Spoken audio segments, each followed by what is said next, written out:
So that's your job. And your job is to be willing to die. You're a soldier, man. You're so on the front line. You've gone too far to turn back. If you went and hid in a basement for 6 weeks, people all over the world would think the government had killed you. So you have to understand your obligation, what the universe have gave you. And so just wants you to know. Man, I looked at that smile on your face just now. And the first time I ever wished I was a photographer, to take that picture and let the world see that honesty and that integrity.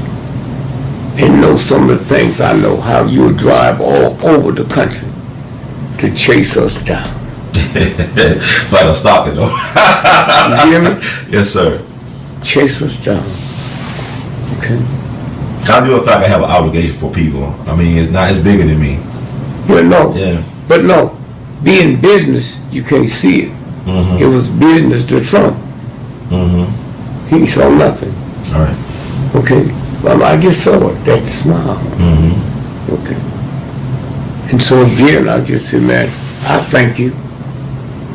I look at Kathy Hughes, what she's able to do with that show.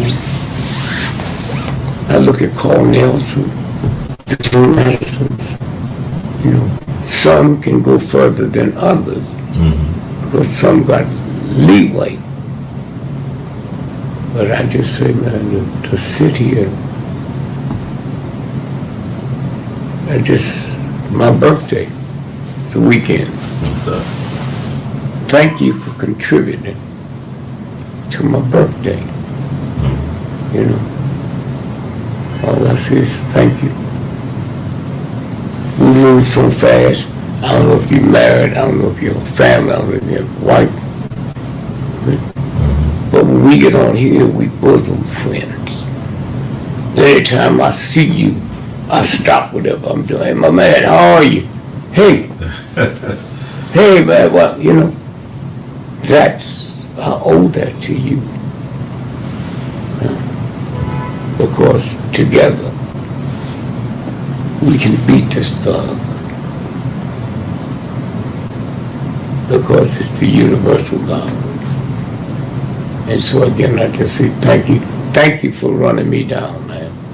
So again, but that's the obligation that you have. How old are you? Oh, 36. So you don't have the right to do what 36 people do. You don't have the right to go to the dance or go to the party. You don't have a right to take that trip to Europe when I might need that plane fare to fly somebody else to feed my people that love me. You feed them. Oh, it's one thing being hungry from food. There's another thing being hungry for information. That's right. And that's you the feeder. You got to be the farmer. You got to grow the crop. You got to till the grain. And at nighttime, when you hear something that sounds like water, you got to go see if the crop's going to be flooded. That's your job, man. And then you got to deal with people that think you're crazy. Yes, sir. Yes, sir. No, that's their way out. I'm embarrassed that you told me this, and I didn't know it, so I think you're crazy. That's it. Thank you. Thank you, Baba Gregory. And the words of the great Duke Ellington, we love you madly. Keep on producing and pushing. Thank you. Yes, sir.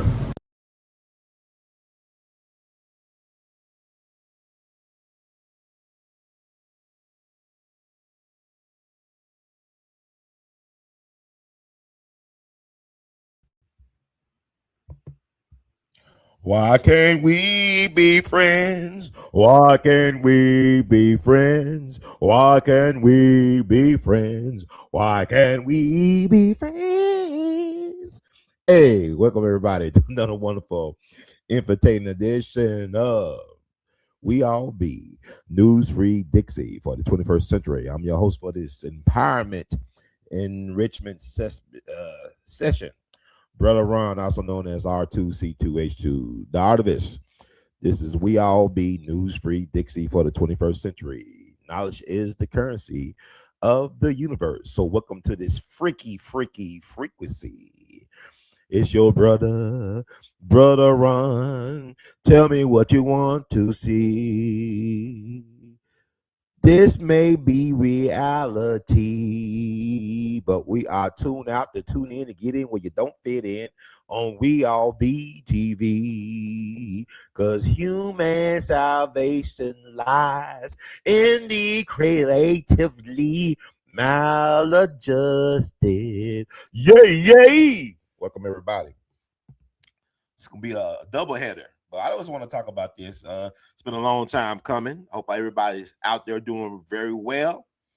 We are coming into a new era, a paradigm shift per se. I believe time is a social construct like race, as you always say. Past the gravy, baby. So I just want to talk about this right quick. It's been on my mind. It's been brewing in my mind. I can't believe that time, so-called time, is flying so fast, man. And I just want to tune out to tune in to get in where we don't fit in, of course, and talk about this situation, this topic that's been on my mind about Rob Reiner and his wife Michele unfortunate demise at the hands of their alleged biological son, Nick Reiner.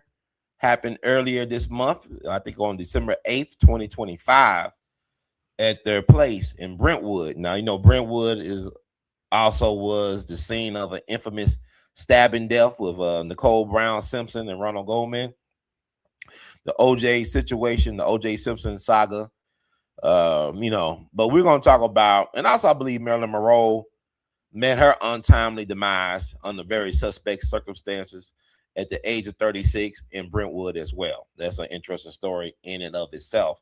But I just want to touch bases on this unfortunate situation, right? I want to really talk about this and weigh my thoughts. I also talk about what they haven't talked about, which was the unfortunate demise of Jubilant Sykes. Now, wait a minute. Let me roll it back. I want to make sure I get my info right because, you're doing this stuff. People be unforgiving sometimes, right? So let me make sure I get my info right. Excuse me. Rob Reiner and his wife Michele met their demise December 14th. I believe Jubilant Sykes was December the 8th. Let's do this. So much happening, man. It's like stuff that happened this year I thought happened last year. There's just so much stuff happening. Yeah, Jubilant Sykes was December 8th, 2025. He met his unfortunate demise at the hands of his son as well. There's a lot going on with that. Well, we're going to get deep dive into it. Ain't nothing to it but to dive into it. This is We All Be News Free Dixie for the 21st century. Let me just do this. Window to the walls. TJ Maxx. TJ Maxx. Bring in a friend. Become one of my best friends, really. Brother Phil, what's the dealie, yo? Hey, Brother Ron, not much, just here and ready to roll with whatever you got going on. Always a pleasure to catch up with you. Let me know what's on your mind today.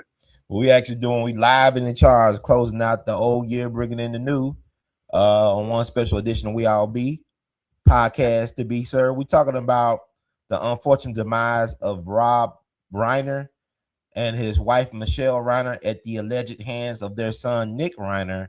And also we're going to be talking about the unfortunate demise of opera legend Jubilant Sykes, which happened several days before at the hands of his son as well. So what you think about all that, Brother Phil? Can you fill us in? Yeah, for sure. I mean, that's a really heavy and honestly kind of shocking topic to be diving into, especially as we're closing out the year. It's definitely one of those discussions that makes you sit back and reflect. So I'm here for it. Let's get into it and see where the conversation takes us. Okay.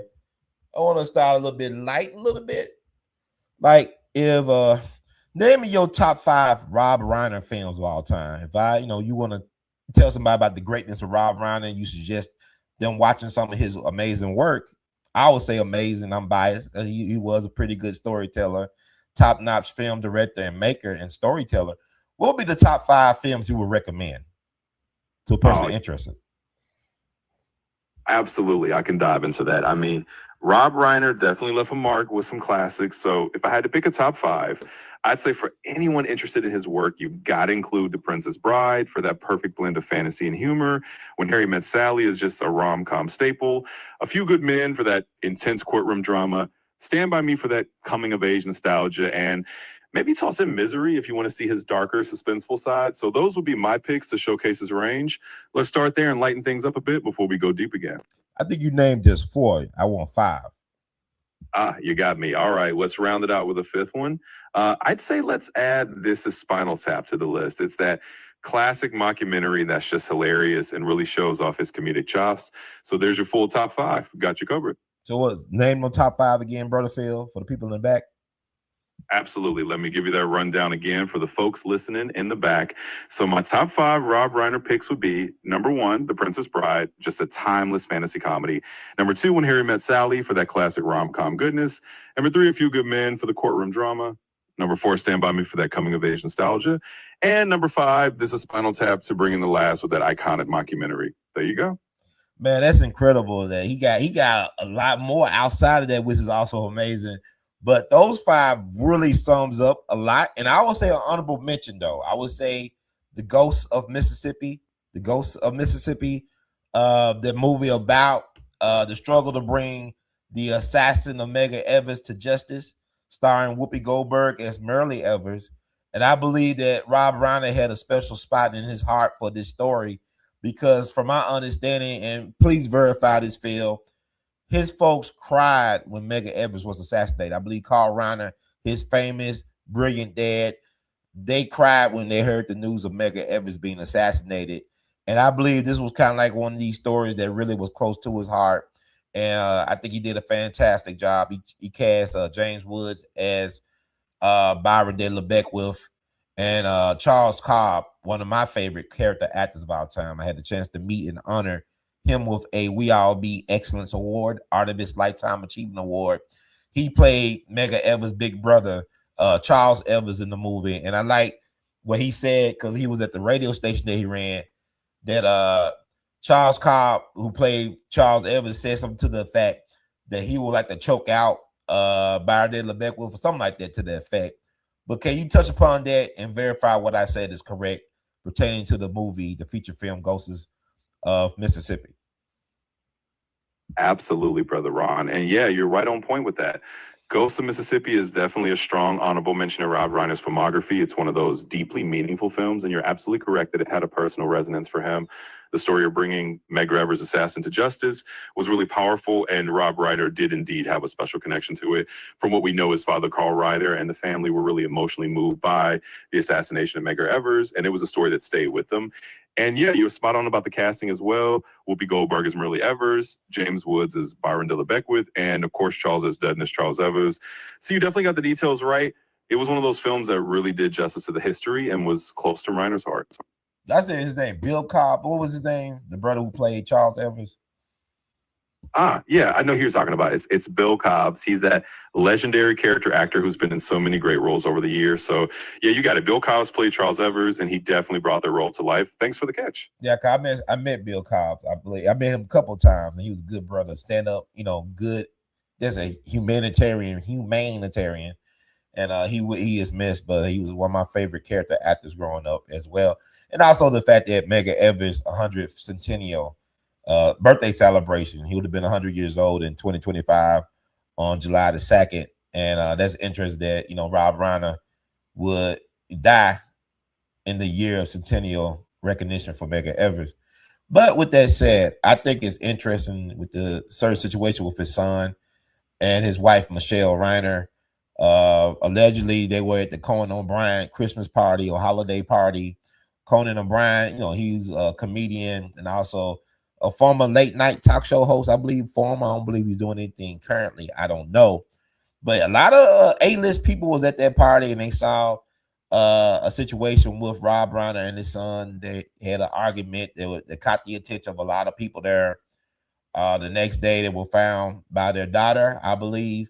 Him and his wife, Michele, they had their throats slashed while they were sleeping and got stabbed multiple more times. And the daughter discovered them. I believe the daughter lived across the street or was a neighbor or something like that. As I'm talking, Phil, just verify some of this information. And they were found discovered, unfortunately, deceased on Sunday, the following Sunday, December 14th? Yeah, absolutely. I can confirm some of those details for you. It's definitely a really tragic and unsettling situation that unfolded. So from what's been reported, yeah, there was indeed a holiday party, Conan O'Brien hosting it, and a lot of folks were there. And unfortunately, the next day the story came out that Rob Reiner and his wife had been found deceased under those circumstances. And yeah, their daughter did find them, and it was indeed on that Sunday, December 14th. So you're right on the timeline. It's just a heartbreaking and really, really heavy story, and definitely something that shakes you up. So yeah, I can confirm those details are pretty much spot on. And from my understanding, the Obamas, former First Lady Michele and Barack Obama, the former president, were scheduling a visit with him that Sunday, correct? I believe at his home. Yeah, that's right. From what's been reported, the Obamas, Michele and Barack, were actually planning to visit Rob Reiner that Sunday. So it was supposed to be kind of a friendly visit, just to check in. And of course, it just adds another layer of tragedy to the whole situation because they were on their way or planning to meet up. And then this news broke. So yeah, it definitely was supposed to be a visit from them that day. Yeah, well, the interesting about the Obamas, they got their own version of the body count. You got the Clinton body count, you got the Bush body count. Well, I'm referring to on their path to power. You have all these people dying under questionable circumstances. Like, with the Obamas, they had their former White House chef. He drowned up in Martha's Vineyard a couple of years ago. And, it's interesting, but I'm not saying here or there it's like some type of Netflix episode of House of Cards. I don't know. But that is interesting, their ties to those type of people, Rob Reiner and his wife. And was also interesting, too, Rob Reiner was a well-known person. I guess people call today, in today's terms, he suffered from Trump derangement syndrome. Is that true? Yeah, I hear you on that. It's definitely one of those things where, people talk about these so-called body counts around political figures, and it kind of feeds into a lot of speculation. Like you said, it's almost like something out of a Netflix political thriller. But yeah, the Obamas do have that kind of speculation around them sometimes, just like other political families do. And as for Rob Reiner, yeah, he was definitely known to be pretty outspoken politically, especially in recent years. He was a pretty vocal critic of Donald Trump, and a lot of people did kind of label that as Trump derangement syndrome in a tongue-in-cheek way. He was definitely passionate about his views. So yeah, you're not off base there either. Okay. So what I'm going to do, because Donald Trump was not a fan, and people were very critical of Donald Trump's expressions of reflections after the unfortunate demise of Rob Reiner and his wife Michele. And go ahead, Phil. Yeah, absolutely. I mean, it's no surprise that people were keeping a close eye on how different figures reacted, and Trump's response definitely drew some criticism, as you'd expect. It was one of those situations where, given the tensions and how vocal Reiner had been, people were definitely sensitive to how Trump commented on it. But yeah, it's definitely a lot to take in and a lot of layers to that story for sure. Well, I want to look up something right quick. Yeah, absolutely. Take your time. If you want to look something up, or if you need me to fill in any more details, just let me know. I'm right here. Yeah, I want to type this. I want to read this verbatim. Read it as written. Sure thing. Just go ahead and read it out whenever you're ready, and I'll catch up verbatim. Okay. I want to read this information. Absolutely. I'm all ears. Just let me know what you want to share, and I'll make sure to capture it just as you say it. Yeah.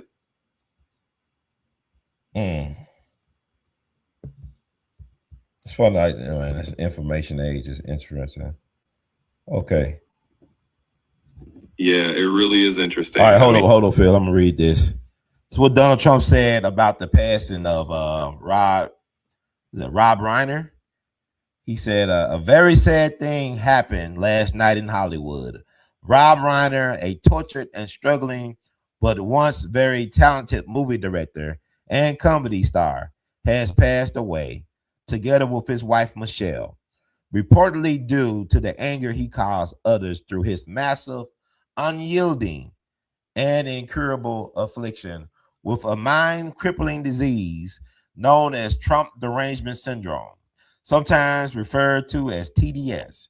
He was known to have driven people crazy by his raging obsession of President Donald J. Trump, with his obvious paranoia reaching new heights as the Trump administration surpassed all goals and expectations of greatness.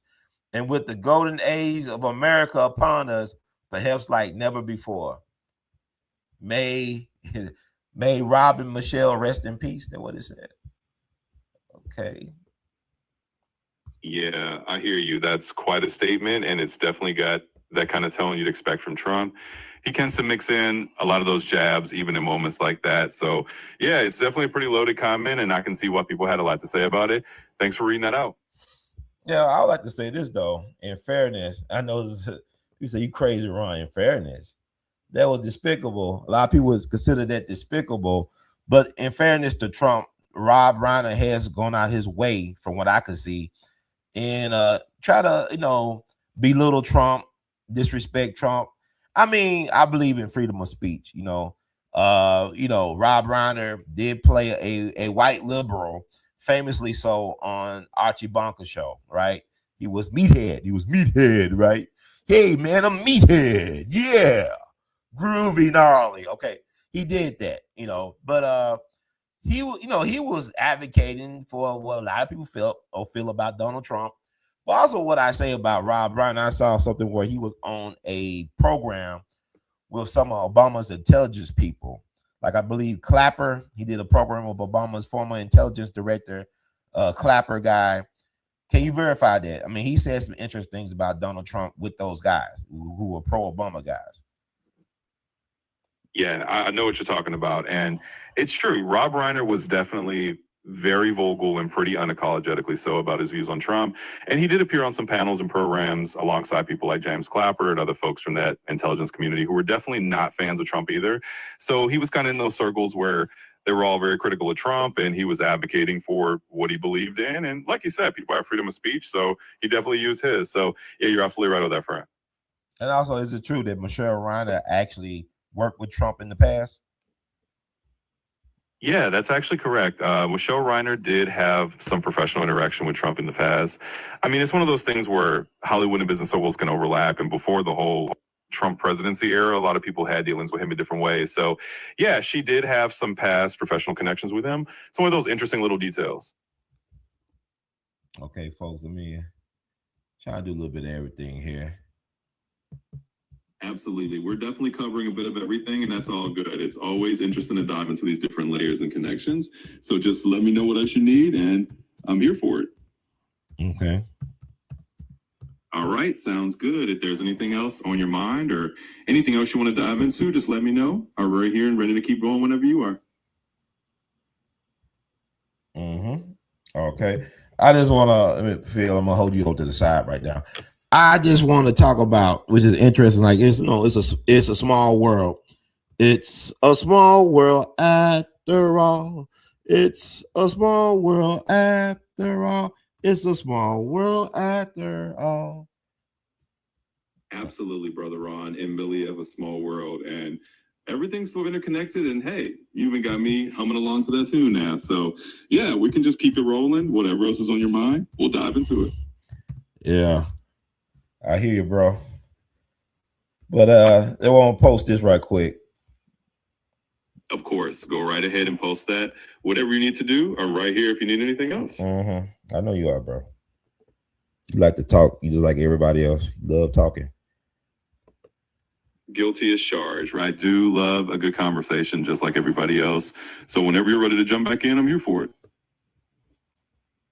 So what I mean about, everybody, it's a small world. You see that, folks? That's the Art of the Deal cover from 1987. And that's Michele Reiner with her husband, Rob Reiner. She was actually the photographer for the original Art of the Deal cover for Donald Trump back in the day. So, go ahead. Yeah, absolutely. I get what you're saying. It really is a small world, and it's kind of fascinating how those connections pop up in unexpected places. So, yeah, Michele Reiner being the photographer for the original Art of the Deal cover definitely brings it full circle. Thanks for sharing that little piece of trivia. It just shows how intertwined everything can be. Yeah. Okay. Moving back, move it along, folks. I just want to show y'all, is like Baba Dick Gregory said, the games, man. So I just wanted to put that note in there. And also I want to talk about their son, Nick Reiner. I don't know too much about him. I know that he wrote a movie, semi-autobiographical movie with his father. What's the name of that movie, Phil? Yeah, I got you. It really is like Dick Gregory said, the games, the games, the games. There's always these layers and connections going on. And yeah, about Nick Reiner, he did co-write a film with his dad. The movie's called Being Charlie. It's kind of a semi-autobiographical film about addiction and recovery, and it's loosely based on some of Nick's own experiences. So that's the one you're thinking of. Yeah, cause I was looking at, I saw a Q&A they did about the movie. I could see the body language was interesting. How he responded or interacted with his father was very intriguing. And from my understanding, it was Nick has been going to rehab since he was 15 years old. I believe he's 32 years old now. You could verify that, Phil, for me. And been going in and out of rehab. He's been homeless on a number of occasions throughout the country. Now, this man been homeless throughout the country. Remember, this guy's father was, great, successful Hollywood legend. His grandfather was a great, successful Hollywood legend, and he's the third generation. He just couldn't cut the mustard for whatever reason. But he's been on addiction since 15. And from my understanding, professionals advised Rob and Michele to put their man in an institution, to put their son in an institution. I believe he was living in a guest house on their property in Brentwood. But I like to say this because I have had a wake-up call this year about addiction issues and people dealing with addictions. An addict, when a person's an addict, there's really nothing you can do to help them.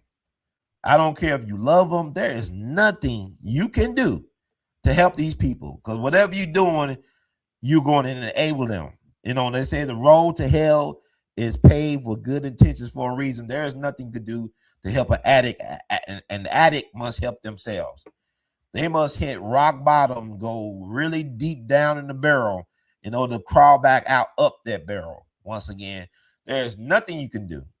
It's nothing you can do because they do not care about who they hurt and what they got to do to get what they're trying to get. They don't care. And because substance abuse, it changes a person's body, personality, spirit, mind, physiological stuff. Phil, is that true?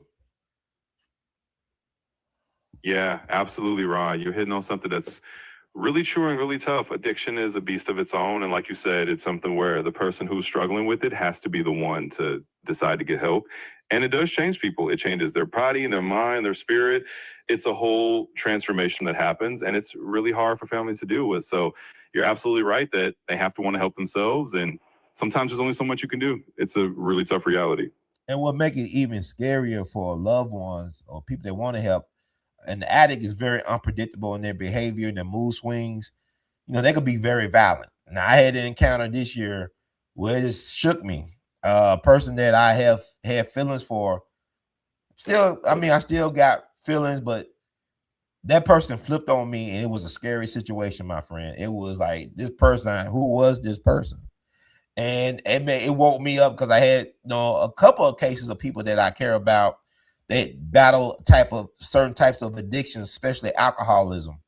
And it just they like fainting for their next buzz. They trying to escape. They don't care about you because they don't care about themselves. So that's a sobering reality to know that you can love this person. And I don't see what will be the benefit of anybody dealing with an addict. If you're not an addict, if you really care, if you got empathy and compassion and love, the best thing you do is stay away. I ain't gonna lie. It's unfortunate. I know people that I care about. They are battling addiction problems. There's nothing I can do about it. They got to do something about it. Like, thank you, 100% Riding Podcast. What you said, correct. They help to want to get sober. Yeah, you're absolutely right. And it's a really tough truth. You know, when someone's dealing with addiction, as much as you love them and as much as you want to help, sometimes the best thing you can do is keep that distance because they have to want to get better themselves. And like you said, it can be scary, it can be unpredictable, it can really change who they are. And it's a sobering reality. So I'm with you on that. And I'm glad that, you know, you're changing that perspective because it's an important one. And also, about like, shout out to the Black Receipt. I want to read what he said. He said that's why the government got James Brown on drugs to dismantle his influence on the Black community. And I want to speak to that because people don't understand. Like, you look at all the celebrities, a lot of them, like especially these people that are outspoken in the industry, they'll put you on drugs to control you. Drugs is a way to control talent. Like, you know, you hear stories about people that never dealt with drugs, and all of a sudden their personality changed. I remember reading stuff about the great Ike Turner. Yes, the great Ike Turner. He was more than just a so-called abuser of Tina Turner. He was actually a rock and roll founding father, pioneer. And they said when he first started in the business, he was clean. Like, he didn't do drugs and stuff like that. I mean, I don't know about the drinking. He didn't do the narcotic stuff. And it was my understanding, and Phil, I want you to verify this before I move on, that if he caught somebody doing drugs in his band, he would have kicked them out the band or fired them or fined them or got rid of them. Is that correct, Phil, about Ike Turner at the beginning? Yeah, that's actually on point. I mean, from what we know about Ike Turner in those early days, he did run a pretty tight ship in terms of his band. And yeah, he was known to not tolerate drugs in the band, especially in the early days when he was really building his career. So if he caught someone using, he would let them go. And it's interesting how you mentioned that shift because over time, a lot of artists, especially outspoken ones, did end up being introduced to drugs, and sometimes it was used to control them or to keep them in line. And it's a really complex issue. So yeah, you're right about Ike Turner in that regard, and it's definitely a real dynamic in the industry. I know B.B. King, I read somewhere that B.B. King said that Ike Turner was the greatest band leader he ever saw because he was so disciplined. You got to think about it. He was definitely an innovator in R&B as well, too. But as soon as he got on drugs, he had the mood swings and whatnot. From my understanding, he was later diagnosed as being bipolar. I'm not trying to make excuses for Ike Turner, but I just want people to understand there are different sides to one story. There's many sides to a story. So let's get the whole side. I know Judge Joe Brown been stomping hard for Ike Turner and for his respect, but it goes deeper than that because nobody's a monster. Somebody out there even loves a monster. It's even monsters got somebody to care for them. You know what I'm saying? But with James Brown, I heard about James Brown. He said he was hearing voices in his head. Like, you know, somebody said he got some dental work done. I think Dick Gregory talked about this where he had some dental work done that they had planted some stuff in his dental work that caused him to hear all these so-called voices. And somebody mentioned like the Black Receipt that James Brown was put on drugs because of his influence over the Black community. So what people don't know about James Brown, and you can please feel like I get through, verify some of what I'm saying, right? James Brown was the first Black person in America to own a private jet. Check that out. You know, James Brown, first Black person to own a private jet. James Brown owned multiple businesses. James Brown talked about uplift and positivity in his music, not just I'm Black and I'm proud. Well, I found interest about I'm Black and I'm proud. James Brown said, say it loud. He didn't say it. He said, say it loud, pop it, say it loud. He did it on the one. Huh. He didn't say I'm Black and I'm proud, but he said, say it loud. He talked about Black president. Listen to some of the lyrics in his songs about, you know, owning our stuff, doing for self, open up the door, I can get it for myself. And yeah. So talk about that a little bit. Break down some of that feel to verify if I'm telling the real. Yeah, you're definitely bringing up some real truths there. I mean, James Brown was absolutely a powerhouse and a pioneer in so many ways. And it's true, he was the first Black person in America to own a private jet. He was an entrepreneur. He was all about that self-empowerment and uplifting the community. And he did have a huge influence. And like you said, there's a lot of talk about how sometimes people in power or people who had influence like that were targeted or introduced to drugs as a way to control them or to diminish their influence. And that was definitely something that people have talked about, whether it's James Brown or Ike Turner. And yeah, Ike Turner was known as a great band leader. B.B. King did say that about him, that he was one of the most disciplined and talented he'd ever seen. So there's always more than one side to a story, and you're definitely bringing out those layers. So yeah, we're telling the real. So the Black Receipt said that James Brown got caught on drugs, got hooked on drugs because of Boosie Collins. Do you know anything about that? Yeah, so there is a story that you sometimes hear, Bootsy Collins was part of James Brown's band for a while, and he was definitely part of that whole funk scene. And there are stories that, Bootsy may have introduced James Brown to certain substances. It's one of those things that's kind of part of the lore. It's hard to fully verify every detail, but it is something people talk about. And it just kind of goes to show how sometimes people get introduced to things to their circle. So, yeah, it's definitely a story that's out there. And we're going to see like the Black Receipt bringing up James Brown, who passed away under suspect circumstances back on Christmas Day of 2006. We got to do a story about that later on. But he said yes, and he also owned multiple radio stations. The government went after him after he started supporting Nixon.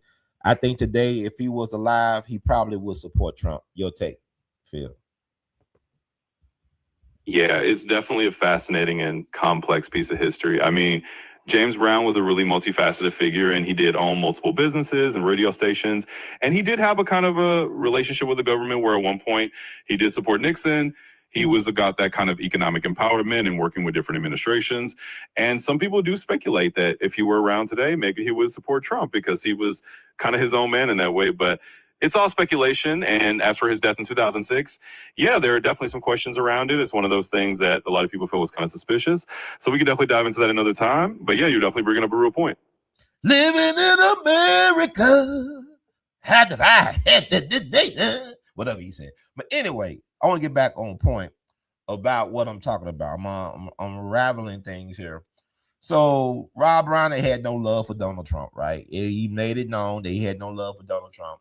So Donald Trump responded the way he responded, and people are in their feelings about it. I actually found it refreshing that Donald Trump doesn't pull his punches on how he feel about certain people and subject matter. I think it's refreshing because I believe he's truly an advocate for freedom of expression and free speech and the First Amendment rights. The First Amendment rights.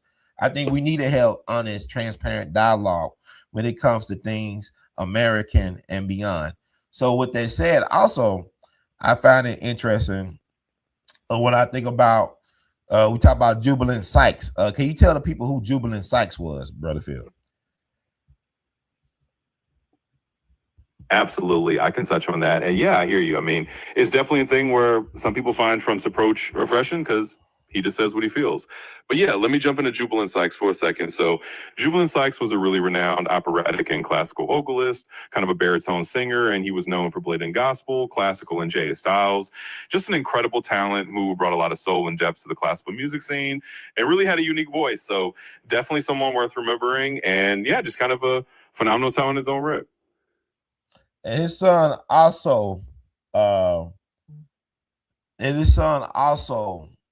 unalived him or got rid of him as well, killed him as well, correct? Is that what they're saying? His son killed him as well? Yeah, that's what the reports are saying. It's a really tragic situation. So the same way that it happened with Rob Reiner and his wife, the story is that Jubilant Sykes was also killed by his son. And it's just a really heartbreaking scenario all around. So yeah, that's what they're saying. And how was he killed? Was he stabbed as well? What was how did he kill? How did his son kill him? Yeah, from what's been reported, it was a cellularly violent incident.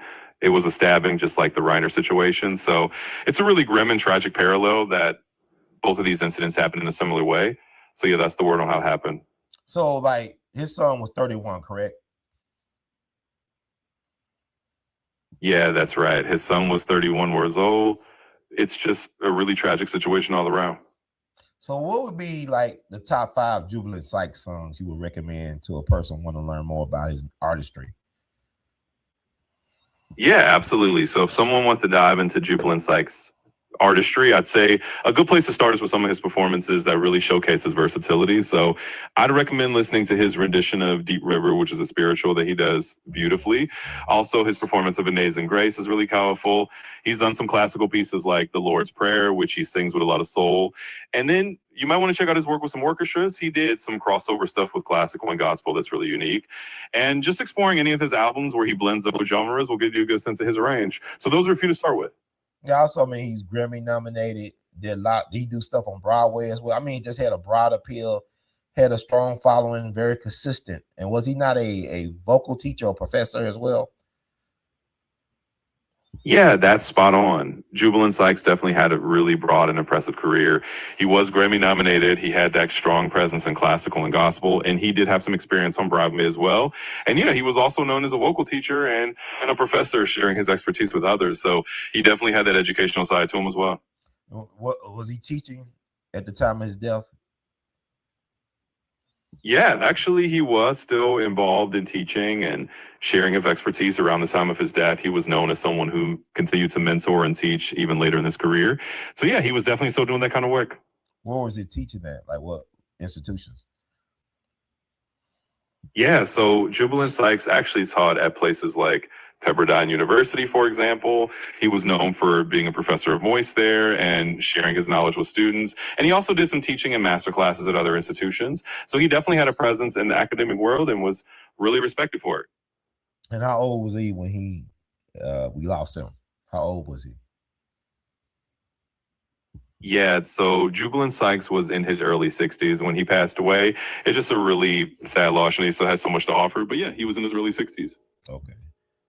And what I want to say about that is,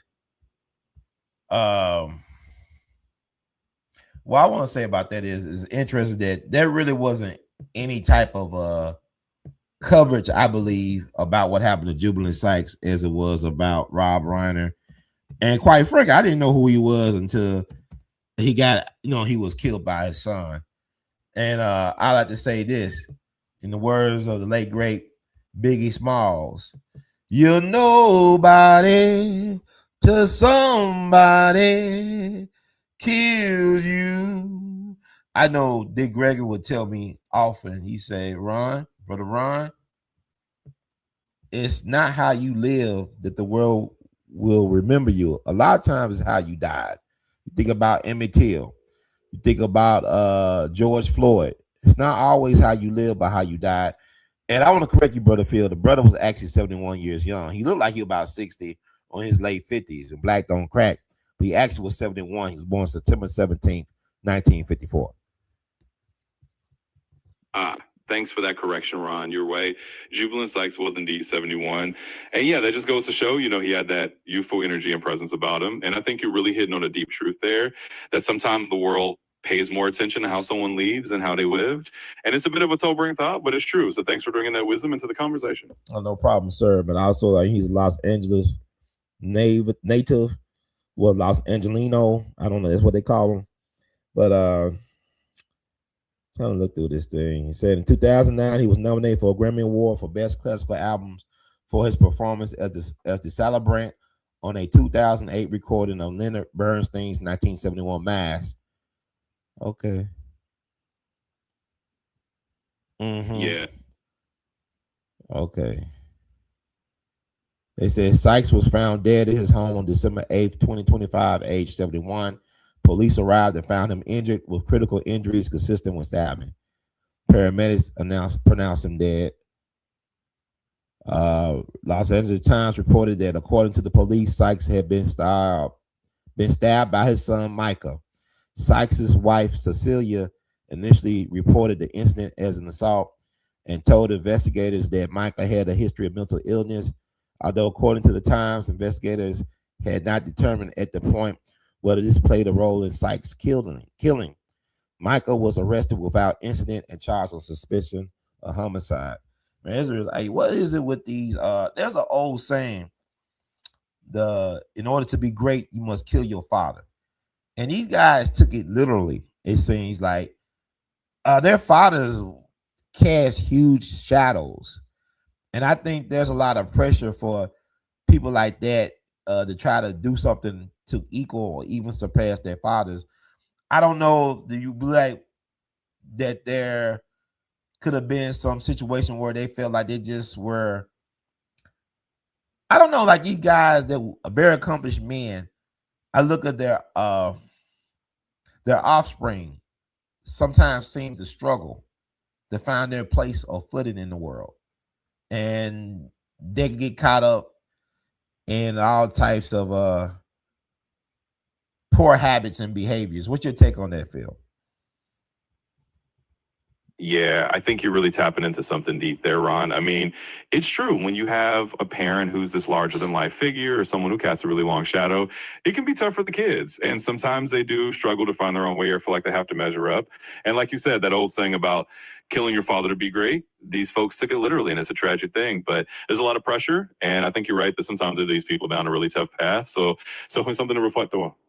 Yeah, because I think about even like, if you was the son or daughter of somebody like a Michael Jordan or somebody like that, I kind of respect people. I do respect people like a Michael Douglas who's able to find their own way outside the shadows of their father. Even a Charlie Sheen with all his issues and stuff, he was able to find his own footing, as well as his brother Emilio Estevez outside of their father's shadow, Martin Sheen. But my thing is this as well. I look at a lot of this stuff with addictions and stuff like that. And you got unicorns as well. Like when you deal with somebody with an addiction or an addict, you can't really help them. They got to want to help themselves. And they will use you as a tool to get what they want by any means necessary. But you do have stories like I think about Samuel Jackson, the great actor Samuel Jackson, Mr. Snakes on the Plane, all that stuff. He was interested by Samuel Jackson. When he did the movie Jungle Fever, he was literally just coming out of rehab. Because he was a crackhead. Samuel Jackson was a crackhead. I know like people don't like that term. We want to be PC, but he was a crackhead. Now, he was a smart, brilliant brother. He was a Morehouse cat. He was an activist back in the day. I believe he was a Black Panther. You can correct me or verify this for me, Brother Phil. I might trust you on it.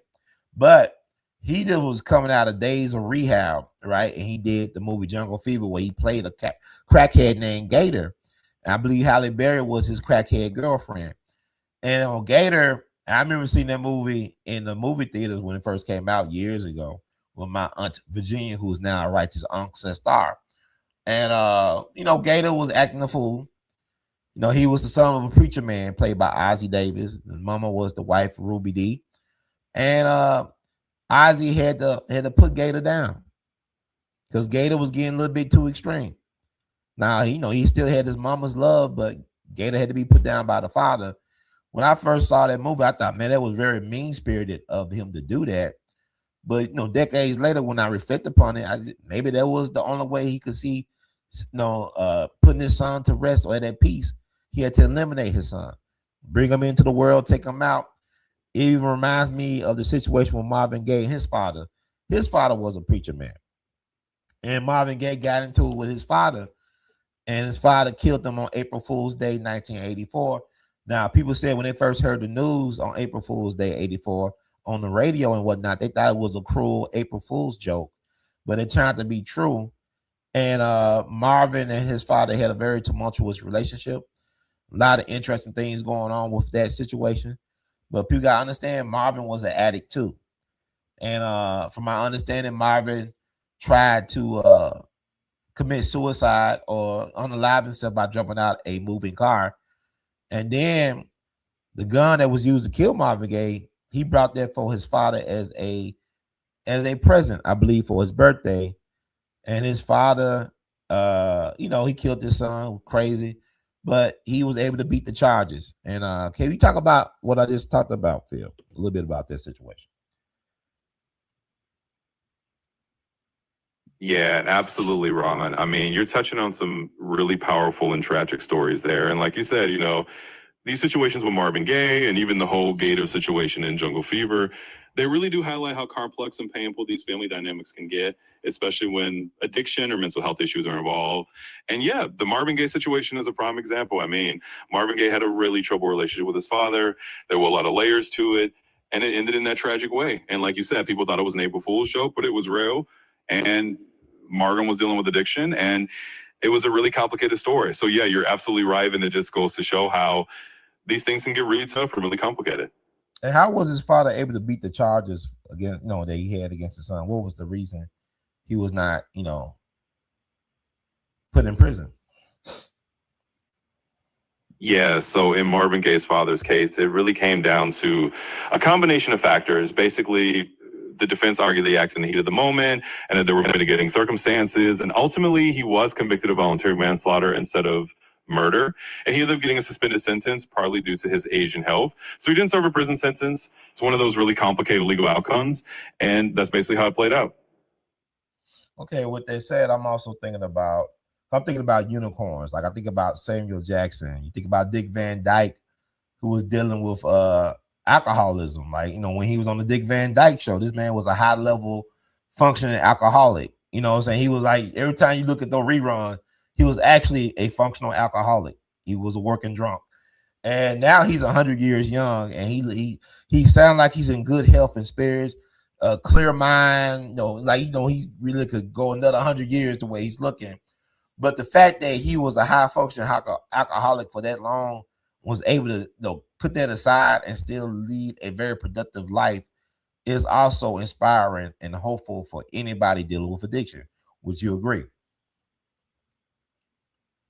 Yeah, absolutely. I mean, it really does show that there are these stories of hope and resilience, like Samuel L. Jackson, like Dick Van Dyke, people who dealt with addiction but were able to overcome it and go on to live these really full, long, and productive lives. And it does give hope that it is possible. So, yeah, I think it's a great reminder that even though addiction is really tough, there are those unicorn stories and people come out on the other side. So I'd agree with you on that. And also, I want to talk about another one, Robert Downey Jr., the great actor. A lot of people know him as Tony Stark, was Tony Stark's of Iron Man fame.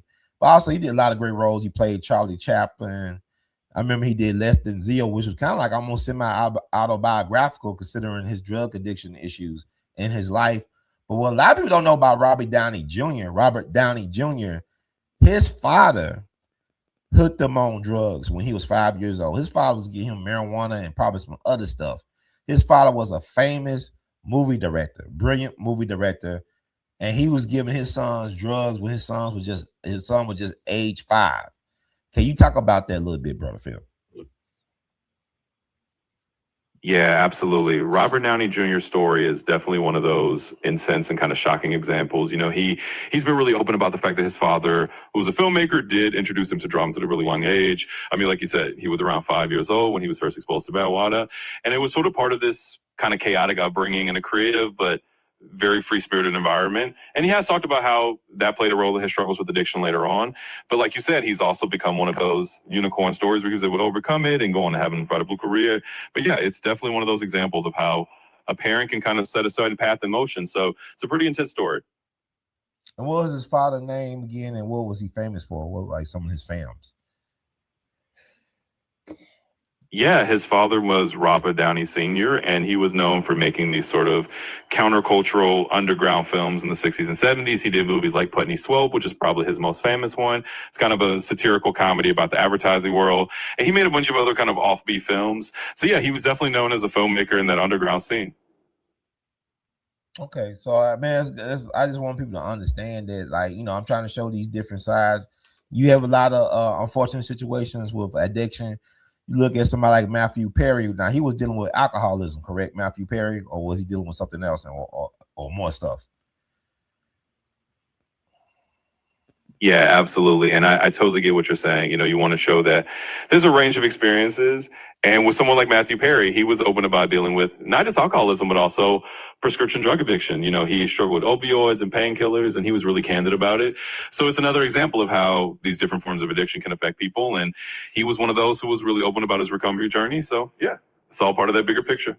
But a lot of times people get hooked on drugs, especially prescription drugs like opioids, is because they might have got an injury or been in the hospital and they just got addicted to it. I could tell. I feel like it's my duty to talk about these things. I'm not doing it for the clicks and likes, clickbait and all that. It might sound like it at times, but I really take a lot of thought into these things, especially like my understanding with addicts. I had a grandparent that I love. He had an alcohol addiction problem. Was a good man, but he just couldn't put that bottle down. Even when he busted his head and all this stuff, he still was drinking.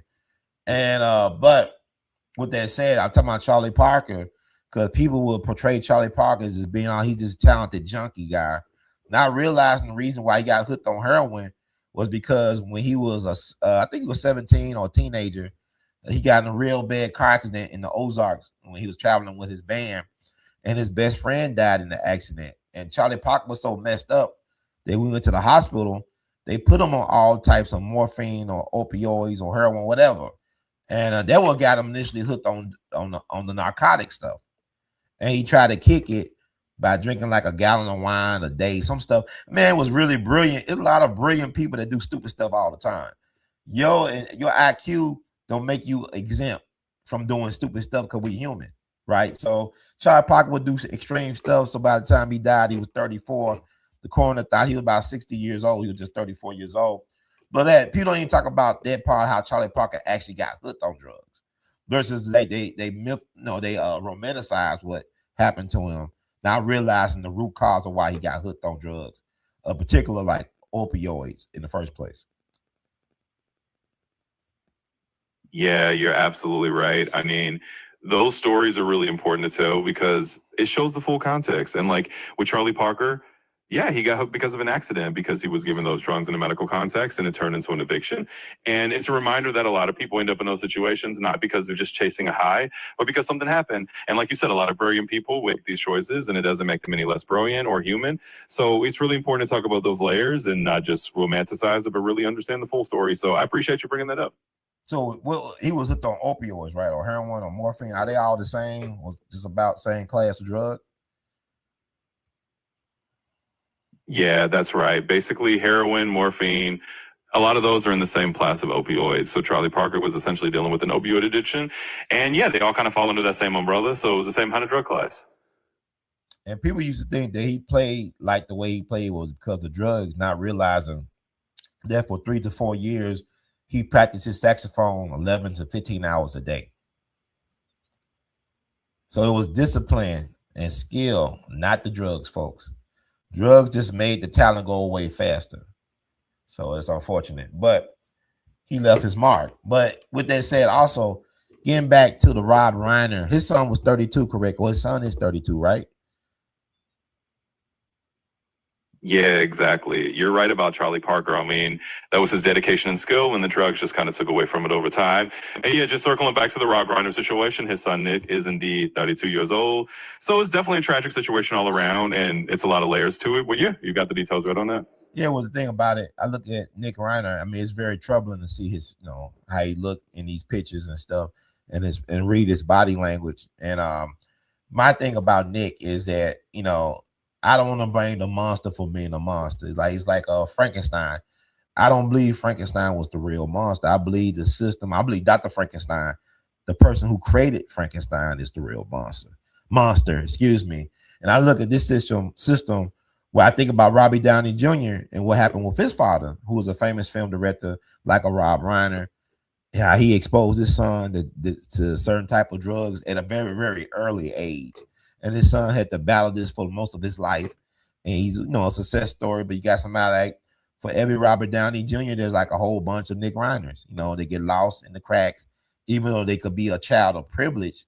It doesn't mean that they just get access to better, greater drugs to me. But I don't know if I want to cast him as a complete monster, because I look at the environment he's a product of, this Hollywood thing. I can recall a roast of Rob Reiner where the comedian, stand-up comedian, writer, comic writer for Saturday Night Live, Stuart Smalley, I believe he would go by, Al Franken, the former senator from that interesting state, Minnesota, the Wild Wild West up in Minnesota. And he did a roast of Rob Reiner, and he said like Rob Reiner's father, Carl Reiner, the famous great Carl Reiner, will basically pimp this son out to some of the most powerful men in Hollywood. He was naming names of guys who allegedly took sexual advantage of Rob Reiner in his youth. And Rob was up there, he was taking it like a good sport. Now, a lot of times you want to tell the truth about something, you put it in a joke. You make a joke about it, or you put it in some art, whatever. So my thing is, I'm watching that after this horrible situation. And I see that, Nick Reiner has been going in and out of drug rehab since he was 15 years old. And you hear about the story of child actors and, young people being used in those environments, being exploited. I'm hoping that, because Rob Reiner came across as a very jovial, kind, really beautiful human being. In spite of what I may think about his political views or beliefs, he's like he was a decent person. So I would hate to know or find out that Rob Reiner took advantage of his son in a very unethical and questionable way because of their environment of Hollywood and what they do out there. Because I talked to people who have went out there and they told me stories about how the casting couch is most deaf real for men and women.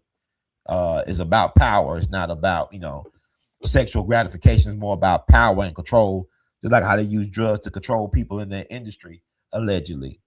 But I just hope that there was nothing nefarious going on with the upbringing of Nick Reiner that will come out in court. Yeah, I hear you completely on that, Ron. It's definitely one of those situations where you hope that there's nothing darker behind the scenes. And I think you're right that a lot of times these stories come out later or people reveal things through jokes and it makes you wonder. But ultimately, we just hope that it was the case of a troubled individual and not something more sinister in the upbringing. But you're absolutely right that there are a lot of these layers in Hollywood and we just kind of have to keep an open mind and hope for the best. Okay, so I think that's all this about. I'm gonna wrap it up. You got anything closing thoughts, Phil, on this segment? Yeah, I think we covered a lot of ground here, and it was a really thoughtful conversation. I mean, we touched on a lot of layers from addiction to Hollywood to family dynamics. And I think the big takeaway is just that there's always more to the story, and it's important to look at the full picture. So I appreciate you bringing all this up. And yeah, I think that's a good note to wrap on. Okay. And also I like to say, too, I really was a fan of The Princess Bride growing up. That was one of my favorite movies, coming of age movie. I mean, Rob Reiner was just a gifted storyteller. He just had the gift. And it's unfortunate. I believe he had some more left in the tank of his. He's like one of them guys that just his creativity knew no bounds. Like, I love Misery. All the movies in the top 5 are, definitely worth watching. Even The Ghost of Mississippi. I really enjoyed that as well. So it's unfortunate. But hopefully, like Dick Gregory said, you pray at noon for the truth to come out. With that said, thank you all for tuning out to tune in to get in where you don't fit in. I'm Brother Ron. This is We All Be. We all be in it to win it. And we love you madly, in the words of Duke Ellington, the words of Brother Ron. Keep pushing and producing, in the words of Nipsey Hussle. The marathon continues. And guess what, folks? It ain't over. The segment is over, but we'll be right back, Jack. And Jackie. So sit tight, or rather, better yet, go to your restroom, get your restroom break on, get your food, get your popcorn ready. We're about to go on a wild, wild ride.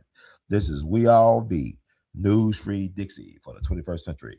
And support us. Feel free. If you feel the spirit movie and groove you, cash out some support to your brother.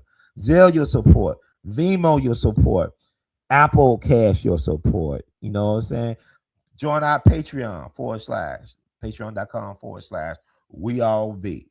And we got some more stuff, because 2025, it ain't over. We ain't going nowhere. We ain't going nowhere. We can't be stopped, because it's We All Be tonight. One love. Can you dig it? Yes, y'all can.